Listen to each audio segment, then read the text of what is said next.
तटे भीमरथ्यां परं पुण्डरीकाय दातुं मुनिन्दे समागत्य तिष्ठन्तमानन्दकन्दं वरब्रह्मलिङ्गं भजे पाण्डुरङ्गं पाण्डुरङ्गाकरु प्रथमनमनं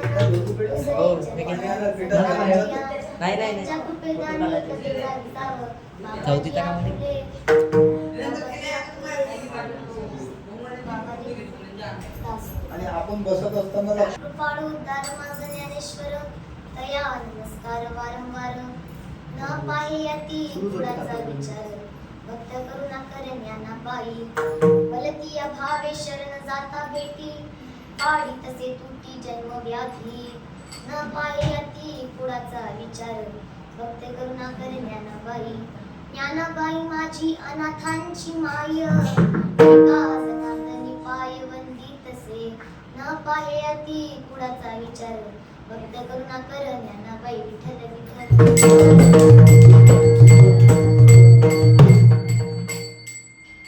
प्रस्तुत प्राप्त प्रसंगी प्राप्त स्टडी समप्राप्त कीर्तन रूपी सेवेकरिता निवडलेला अभंग दक्षिण काशी पैठण निवासी शांतीब्रह्म एकनाथ महाराजांचा असून या अभंगाद्वारे श्री नाथ महाराज माऊलींच्या ठिकाणी नमस्कार व मंगल करतात व ज्ञानोबा यांच्या दर्शनाने प्राप्त झालेला अनुभव प्रतिपादन करतात. विठ्ठल विठ्ठल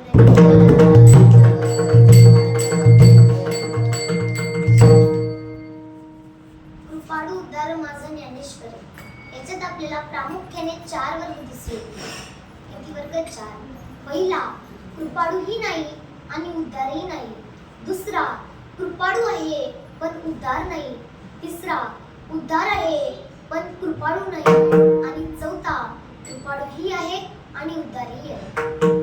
पहिल्या वर्गाचा विचार केला तर कृपाळूही नाही आणि उद्धारही नाही असं कोण आहे तर हिरण्यकश्यप. श्रीमद भागवताचा विचार केला तर हिरण्यकश्यप हा कृपाळूही नाही आणि उद्धारही नाही. हिरण्यकश्यप राक्षस होता. त्याने घोर तपश्चर्या केली आणि ब्रह्मदेवाला प्रसन्न केले. ब्रह्मदेव प्रसन्न झाले आणि वरदान मागितले की मला अमर व्हायचं आहे, की मला अमर व्हायचं आहे. त्यावेळेस ब्रह्मदेव म्हणतात अरे मीच अमर नाही तर तुला कुठून अमर करू, मीच अमर नाही तर तुला कुठून अमर करू, तू तुझ्या बुद्धीचा प्रयोग कर आणि वरदान माग. त्यावेळेस हिरण्यकश्यपूने बुद्धीचा प्रयोग करून वरदान मागितले.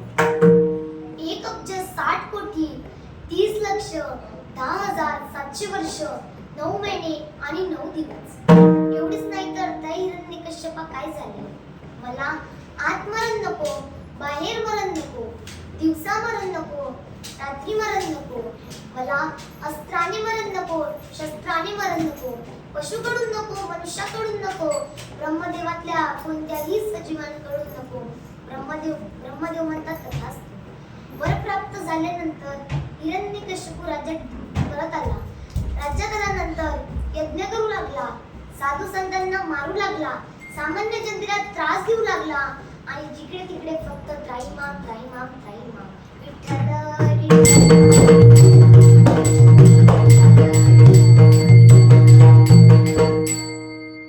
हिरण्यकश्यपू उन्मत्त झाला.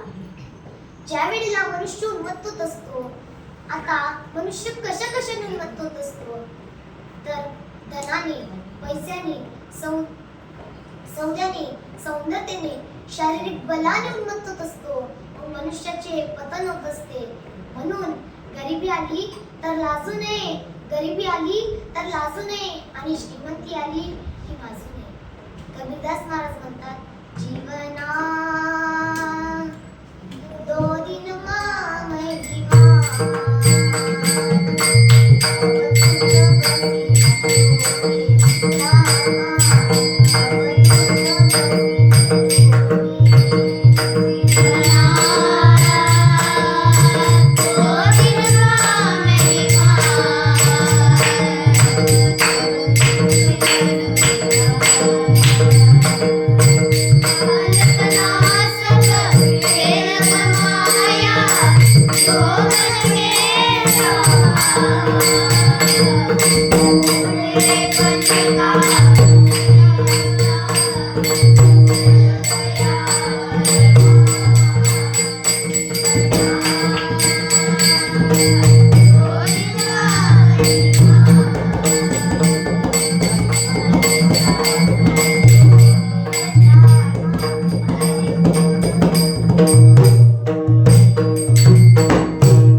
हिरण्यकशिपू उन्मत्त झाला. सर्व साधू संत देवदेवता भगवान विष्णूच्या शरणी गेले आणि म्हणाले, भगवंत, आता तुम्हीच काहीतरी करू शकता. त्यावेळेस भगवान विष्णूने अंश अवतारात माता कयदूच्या पोटी भक्तप्रल्हादाने जन्म घेतला. आता भक्तप्रल्हादाने माता कयदूच्या पोटी जन्म कसा घेतला तर ऐका. एक वेळेस हिरण्यकशिपू वनात तपश्चर्या करण्याकरिता गेला होता. त्यावेळेस तो एका वृक्षाखाली बसून तपश्चर्या करत असताना त्याच वृक्षावर एक पोपट बसला होता. हिरण्यकशिपूने तपश्चर्या चालू केली. हिरण्यकशिपू ओम ब्रह्माय नमः म्हणायचा आणि तो पोपट ओम नारायण नमः म्हणायचा. हिरण्यकशिपू ओम ब्रह्माय नमः म्हणायचा आणि तो पोपट ओम नारायण नमः म्हणायचा. हिरण्यकशिपू घरी आला आणि माता कयदूला सांगू लागला, अगं, मी तपश्चर्या करण्याकरिता वनात गेलो होतो. एका वृक्षाखाली बसून तपश्चर्या करत असताना त्याच वृक्षावर एक पोपट बसला होता. मी कथा चालू केली. मी ओम ब्रह्माय नमः म्हणायचा. मी ओम ब्रह्माय नमः म्हणायचा आणि तो पोपट ओम नारायण नमः म्हणायचा. माता कयदू काय म्हणायचा? हिरण्यकशिपू ओम नारायण नमः, ओम नारायण नमः म्हणायचा. असं हिरण्यकशिपूच्या मुखातून 108 वेळा निघालं आणि माता कयदूच्या पोटी भक्तप्रल्हादाने जन्म घेतला. विठ्ठल विठ्ठल विठ्ठल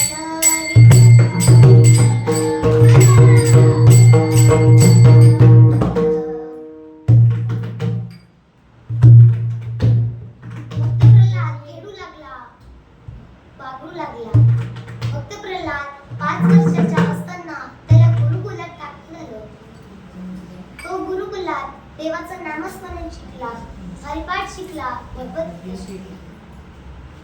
एका वेळेस हिरण्यकशिपू गुरुकुलात आला आणि गुरुकुलात आल्यानंतर भक्तप्रल्हादाला मांडीवर घेतलं आणि विचारू लागला, बाळा, तू इथे काय काय शिकला? त्यावेळेस भक्तप्रल्हाद म्हणतो, बाबा, मी इथे देवाचं नामस्मरण शिकलो, हरिपाठ शिकलो, भगवद्गीता शिकलो. हे ऐकून हिरण्यकशिपूला राग आला आणि भक्तप्रल्हादाला विचारू लागला, हे तुला कोणी शिकवलं? त्यावेळेस भक्तप्रल्हादाच्या गुरुजींना बोललो.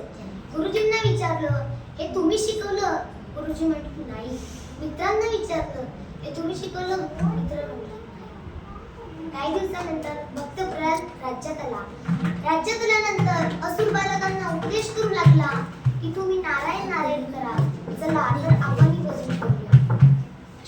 नारायण श्रीमद नारायण श्रीमद नारायण नारायण नारायण श्रीमद नारायण श्रीमद नारायण नारायण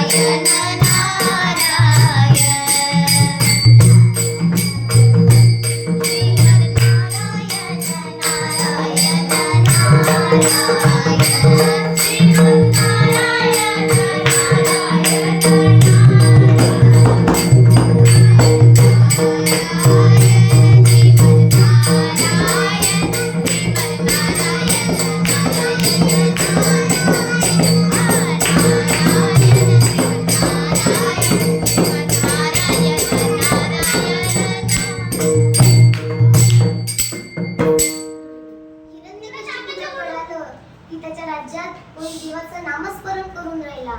तो बघतो तर त्याचा पुत्र भक्तप्रल्हाद देवाचं नामस्मरण करत होता.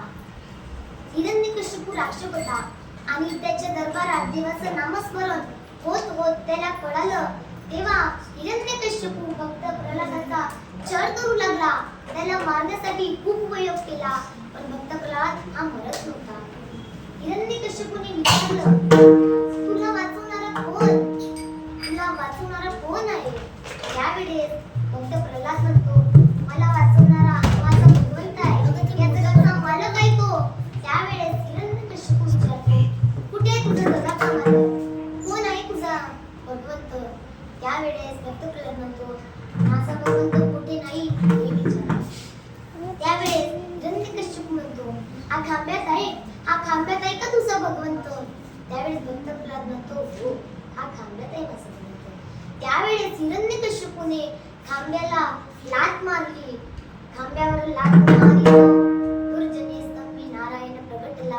खांब्यावर लाथ मारली आणि नरसिंह भगवान प्रगटले आणि हिरण्यकश्यपूला मांडीवर घेतलं. हिरण्यकश्यपू म्हणतो कसा, मला आत मरण नाही, बाहेर मरण नाही, दरवाज्यात घेतलं. मला दिवसा मरण नाही, रात्री मरण नाही, तीन संध्याची वेळ होती. मला पशुकडून मरण नाही, मनुष्याकडून मरण नाही. भगवंत म्हणते, मी मनुष्यही नाही आणि पशुही नाही. भक्त प्रल्हाद म्हणतो, मला अस्त्राने मरण नको, मला अस्त्राने मरण नाही, शस्त्राने मरण नाही. नखाने पाडून टाकलं आणि हिरण्यकश्यपू नष्ट झाला. म्हणून मनुष्याने उन्मत्त होऊ नये, अन्यथा वाढत असते, अन्यथा नष्ट होत असते. हा झाला पहिला वर्ग. कृपाळूही नाही आणि उदारही नाही. विठ्ठल विठ्ठल विठ्ठल.